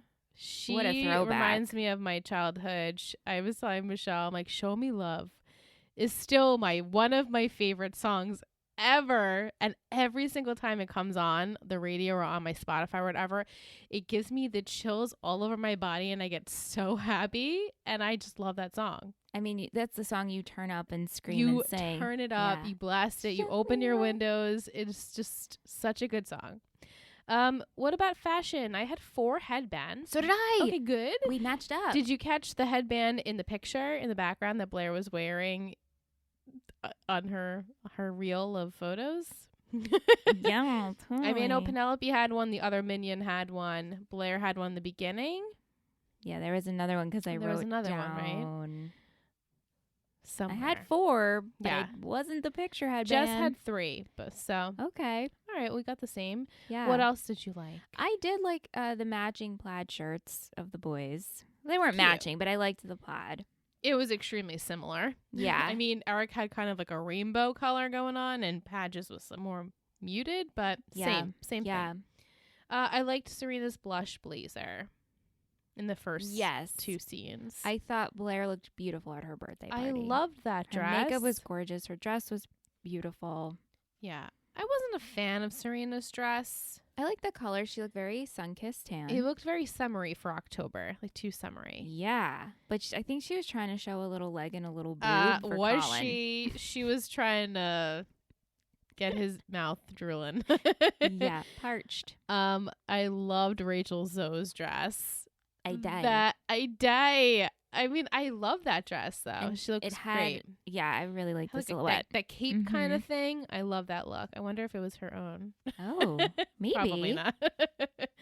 That's really all I had though. Same. Yeah, nothing too crazy this episode. Yeah. What about a quote that you liked? So you're from Maine? You just became my next project. What a fitting gift. 23 hours of labor I'm not likely to forget. Did you get a haircut? No, I'm just happy. I think that's next time. Someone asked that. No, I'm just happy. Nate commented on her hair. I didn't even talk about this scene as I felt it was so hard to watch because this is the girl, and here I go on my soapbox again, but this is the girl that Nate has. She's always been like that forbidden fruit for him, and she but broke up with him and then is like, I'm dating someone. I'm happy because I'm dating someone, throwing it in his face. But he's dating someone. Well, he was dating someone, yes. But just the way she said it, I was like, ouch, Serena. She's like, I'm so happy. She wasn't happy with Nate. That's how I took it, but that's just me because I'm overanalyzing everything Serena says all the time. Yeah. That would be Fear of Chuck and Blair 101. Coffee is the thing you have before you go to have sex. Well, if I know you, there is a guy at the end of that story, is what Nate said in that scene. I can't read my handwriting. That's a gorgeous blazer. That's what Eleanor says. Oh, yeah. You come from a long line of world-class schemers. And I love when Dan comes into the room and Chuck is like, you really don't know how to stage a run-in, do you? Cut to the chase.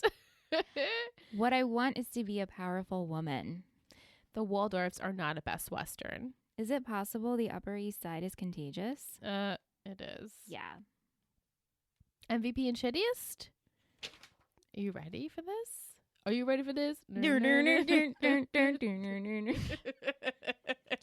break. Okay, I have an MVP, and then I have a blue ribbon. Okay. Yeah. You hear my marker? Yes. Okay, ready? Yes. 3, 2, 1, Eric. Oh, nice. Nate was actually my blue ribbon. My blue ribbon is Rachel Zoe. Oh my God, Rachel Zoe. I die. But I mean, saying just the way she said it, yeah. I will forever just that and she scene. got chocolate on her. She did it for Gossip Girl. Yeah. Why did you choose Nate? Even though I generally believe I feel like he was a really good friend in this episode. You know, I know he still has feelings for Serena, but he was there for her. He's looking out. Now he's like, oh, wait a minute. He's like aware of what the senses are happening. So I appreciate that. Yeah, no, I just really like Nate in this episode. Yeah, I agree. I chose Eric just for the sole reason of him telling Dan, you need to stop this. And Jenny doesn't need to be taken down yet again by Chuck and Blair. Her mental health is probably not in a good spot right now. And I'm out. So that's why I picked Eric. But I loved the reason for Nate because I also felt like he was my next contender. Audrey Ann Marie and Will picked Blair. Audrey Ann Marie picked a blue ribbon to Lufus. Mike picked Dorota. Jess picked Rachel Zoe. And Vic picked Eleanor. Shittiest. Yeah. Yeah. All right. Ready? Yeah, okay. Okay. 3, 2, 1, Padge. Yeah. You got wrapped up, bro. Come on. And are you losing yourself? A blue ribbon to Ben, because I feel like you're really going to use your cousin now. Well, dude. I think Ben's just evil. He's just pure evil, right? Yeah. But Padge, I mean, obvious reasons. He stooped to the Chuck and Blair level, as he told his sister not to do last week, but he did it anyway this week to, Yeah. just say that it's for his sister's benefit, but really it was just so. No, he became a Blair in this episode. Yeah. Audrey and Marie, Jess, and Vic also agree with us. Mike and Will picked Juliet. Oh, okay. She wasn't off.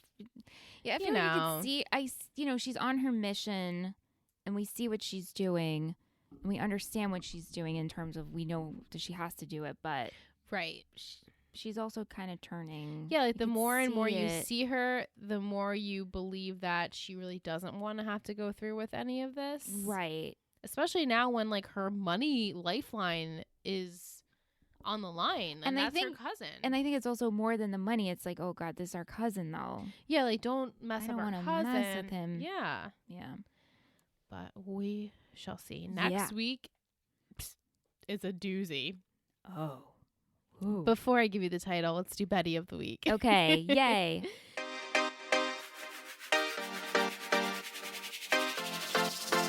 You're a total Betty. You're a total Betty.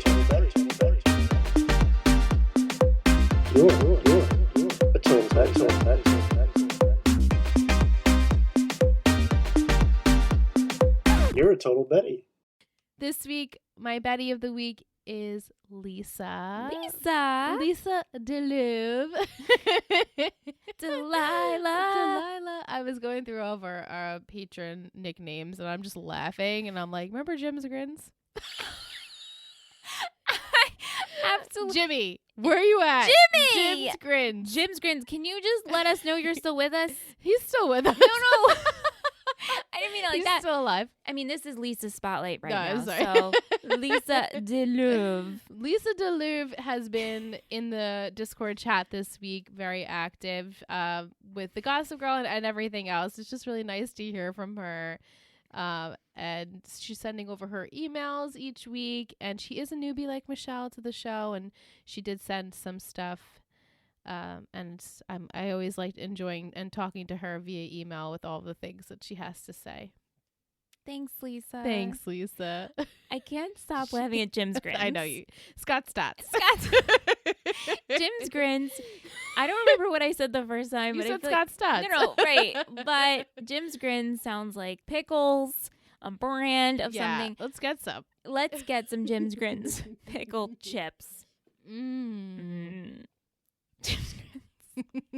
Maybe Jimmy can knit us a pickle sweater or a scarf, or maybe just like a little pickle, like a gherkins, a little, or just a pickle. I'm sorry, guys.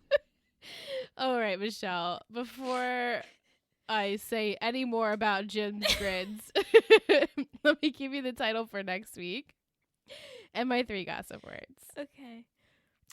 Title for season 4, episode 8. Juliet doesn't live here anymore. Shouldn't he live here no more? Juliet doesn't live here no more? Doesn't live here anymore. I'm not sure exactly what came out of my mouth. My 3 gossip words. Wait, hold on. Yes. It's a title. She has to write. It's a long title. Juliet doesn't live here anymore. Okay. Anymore. Got it. 3 gossip words. 3 gossip words. Benefits, triangle, ballet. Okay, well, there's so much that happens in this episode. Doesn't Cyrus and Eleanor have tickets to the ballet? Then they say that's why they had to move up the birthday. Is that what she said? No, I could be making that up. She might have said that, but really? They're not in next week's episode, so I don't it. remember exactly what they were doing. Okay, well, I feel like there's going to be a date to the ballet, and I think it'll be Chuck and Blair. Okay. The triangle is Juliet. The cat just knocked something over. Juliet, Colin, and Serena. No. Okay. Well, yeah, maybe Ben in there. So a square. Yeah.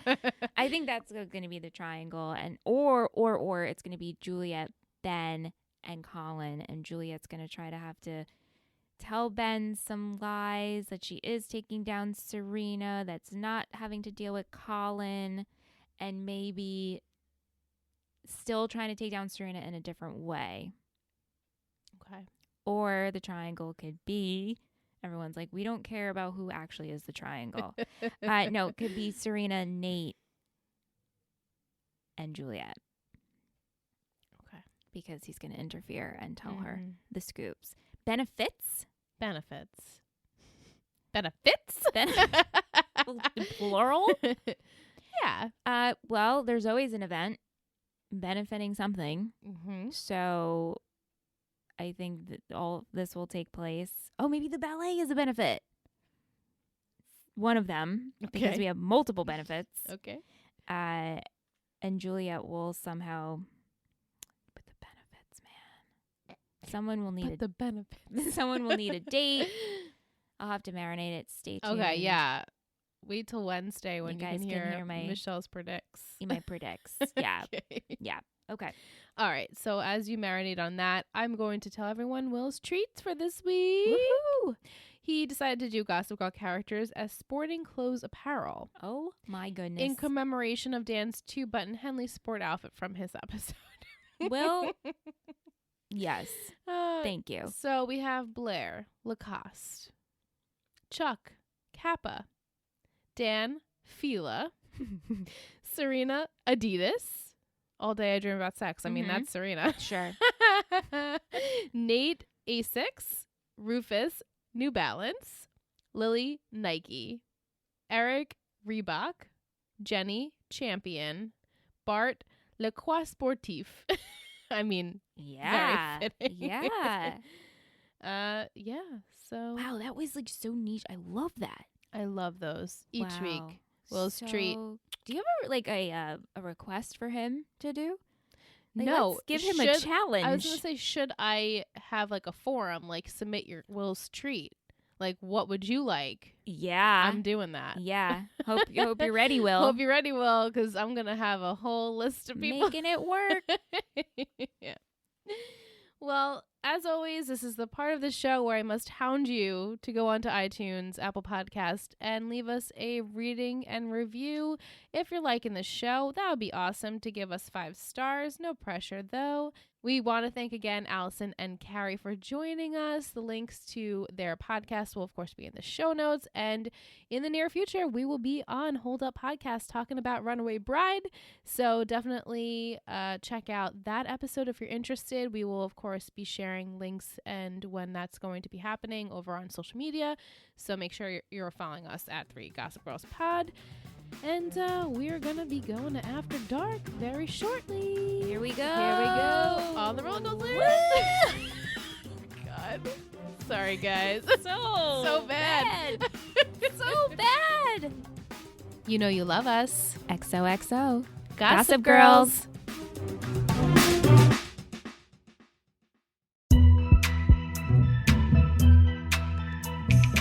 After Dark. Oh my goodness. Okay, we're in. Imagine if we were a visual podcast and you would just see us in our like, what's that like? GIF? Is it a GIF or a meme of that? Like, you know what I'm talking about? That thing that's like wiggling. It's that like ant was for Halloween. Is that what I'm thinking of though, or I'm just like imagining it's the thing outside in car dealerships, floating, like the blow up. Yeah, that's what I feel like we're like at this moment in time. After Dark. So we're in After Dark. Lisa, who doesn't even hear this right now because she's a newbie, unless she decided to go forward, even though I told her not to. Yeah. This is what she said. Padge is Gossip Girl. I am convinced. Padge just so easily sent this fake info to Gossip Girl, who usually fact checks, STDs excluded, and it is posted immediately, even though we know Gossip Girl likes to withhold information until the opportune moment. So for that reason, I am reinvigorated on my belief that it's Padge. You are correct! I mean, for that reason alone, putting out this, and people in the chat were going off like, Gossip Girl posts real truths, things that are pretty much mostly true on Gossip Girl. So the fact that this sort of rumor, it's also like, did Padge know that that Jack wasn't in wherever he said he was? How did he figure that out? How would he have known that? How would he even Like, and then Blair's like, oh no, Jack was like in X, Y, and Z. I forget where they were. Costa Rica, wherever it was. Chile, something. Yeah. But we have first off, the scene, There was a lot lie. of like crazy edits this episode because we had the image of Chuck and Blair at the treaty table signing, and then we zoom into the Gossip Girl website Up on Dan's laptop. On his laptop. And Eric says, well, how are we going to take them out? And Padge's like, oh, I have a way. And he has the laptop in front of him and Padge is very good at Googling. He's very good at figuring out background on information on people because he is Gossip Girl. Yeah, like I wonder, did Eric put the pieces together like, this is weird that... How did they get that video? Well, I think Robin had it, right? Oh, yeah, because she's like, oh, this is the only copy. So what? Confusing. So Robin had this video. They hired this certain company that Rita works for to roast Blair and decided to bring Robin to roast Blair with this video because Robin had the video. It's all very weird and just why would convenient. Robin keep this video? It's not even bad. It's not even bad. And unless Blair is like friends with her, it didn't seem that way. You know, she like didn't they're seem best that friends. Excited, or even she kind of seemed unfazed that Robin was there. Right. So it's weird. The whole plot was bizarre. But Tish said when Dan stole the treaty, she was like, "Oh, this is the first time I actually felt like he was Gossip Girl." Yeah. Like knowing what he knows. Right. Allison wrote in from Hold Up Pod.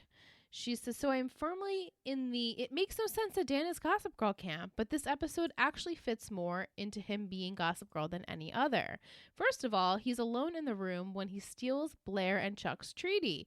So the only way Gossip Girl could know he stole it So the only way Gossip Girl could know he stole it is if he is in fact Gossip Girl. Yeah, because there's a voiceover of Gossip Girl saying like Humphrey took the treaty. Right.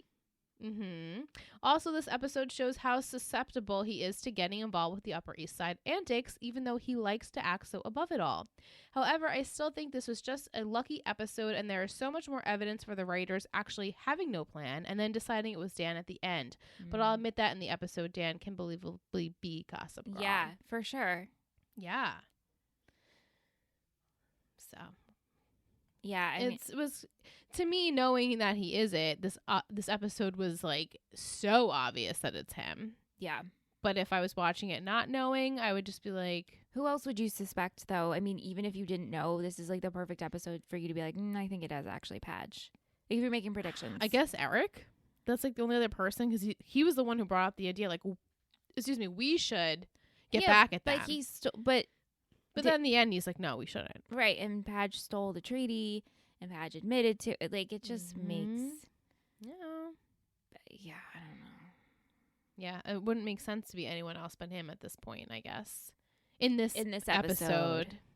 Right. Yeah, because like Jenny, she's not there. Right. You know, so she is out, even though I feel like, Blair was the one who suspected that the rumor was sent by her. Of course.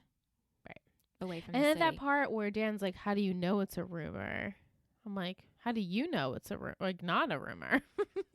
Right. Yeah, like I just fed into like everything he was saying. Yeah. I'm like, wait, are we supposed to be getting a kind of like shining a light that he's Gossip Girl, or is like just kind of worked out all? I'm just holding on to where he's like, I know what to do, and he has the laptop. Like, yes, last time you had a laptop, like we know you have. And you're right on Gossip Girl's site. Like, you are obsessed. It shows on your laptop. Yeah. Well, any last remarks for Gossip Girl? I think that's it for this week. I'm excited for next week, just the way you're presenting it. And I hope, my hopes, I should have like hopes. And, okay. Yeah, sure. We like can do predicts and hopes, happies and crappies, that it is more the Juliet storyline and less Chuck and Blair getting back together. Can you give me like a 75? I can give you, there's definitely a lot more Juliet stuff happening. Fantastic. Yeah. There's some revelation. Awesome. Love that. Not enough, but okay. a good amount. And the Chuck and Blair stuff is like, whatever. I'm like, whatever. So another thing, if you're still with us, if you're listening, and if you're listening on Tuesday, if you're listening on Wednesday, we're recording on Wednesday. Yes. So we're recording tonight. St. Patty's Day. St. Patrick's Day we're recording, so just want to give that. Just wanted to give you guys a heads up, especially if you're a patron now. You've heard this early, so now you can get your questions in early. Yeah. Awesome. And right. And then the other thing I wanted to say, can we go back to emojis? Send us an emoji. Oh, hell yeah. What's this week's? A rose? Oh, a rose. That's nice. So if you've made it this far, send us a rose. We used to do the send us emojis. You don't even have to send hello. Yeah. How are you? Just literally send an emoji. And you can send it wherever. You can do Instagram. You can do Twitter, email. How funny would it be to just open up an email and get an emoji? I would love that. Creepy, but weird, and also really like it. So do that. Yeah, or even on Patreon in the episode. Whatever you guys prefer. Yeah. But we will talk to you guys next week. Next week's just Michelle and I by ourselves. Oh. So I'm excited. I think it's actually a perfect episode for us two to discuss. Oh, sweet. Awesome. Yeah, it's going to be fun. Cool. Thank you so much for listening to 3 Gossip Girls. You can find us on all social media platforms at 3 Gossip Girls Pod or at 3gossipgirlspod@gmail.com. This has been a Total Betty Media podcast, produced and edited by Michelle Rubenstein and Alyssa Tenio, music by Anthony Vicora.